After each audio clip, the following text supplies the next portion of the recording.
দোস্ত দক্ষিণী সুপারস্টার থালাপতি বিজয় অভিনয় ছেড়ে রাজনীতিবিদ হয়েছেন। রাজনীতির জন্য তাকে নানা জায়গায় দেখা যাচ্ছে। দোস্ত সম্প্রতি তিনি হাজির হয়েছেন এক ইফতার পার্টিতে।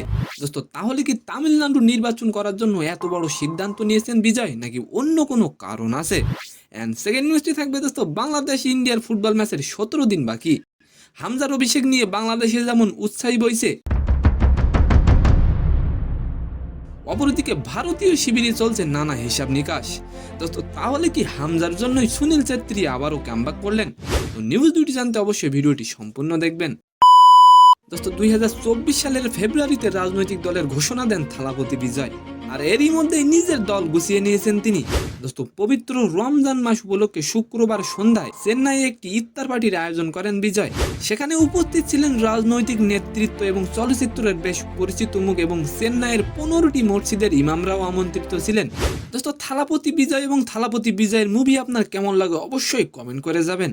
দোস্ত সংবাদ সংস্থা এএনআই ইফতারের একটি ভিডিও পোস্ট করেন, যেখানে দেখা যায় বিজয় সাদা কুর্তা এবং মাথায় টুপি পরে বসে আছেন। দোস্ত ইফতারের আগে মোনাজাতে অংশ নেন তিনি। দোস্ত মূলত 2026 সালের নির্বাচনে প্রতিদ্বন্দ্বিতা করার জন্য তিনি এই ইফতার পার্টিটির আয়োজন করেছিলেন। দোস্ত থালাপতি বিজয়ের এই ভিডিও ভক্তদের মধ্যে মিশ্র প্রতিক্রিয়ার সৃষ্টি করেছে। দোস্ত তবে থালাপতি বিজয় মুসলিম হননি, মূলত নির্বাচনের জন্যই তিনি এটি করেছেন।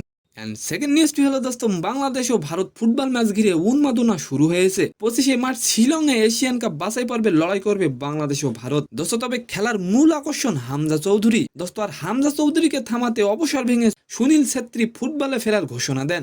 9 মাসের মধ্যে তার সিদ্ধান্ত পরিবর্তনের পেছনের কারণ হিসেবে অনেকে হামজা চৌধুরীকে এনেছেন। তো সম্মানিত দর্শক, আজকের ভিডিওটি কেমন লাগলো অবশ্যই কমেন্ট বক্সে জানাবেন। আর ভিডিওটি যদি ভালো লাগে অবশ্যই একটি লাইক দিয়ে আমাদের চ্যানেলটিকে সাবস্ক্রাইব করে দিবেন। ধন্যবাদ।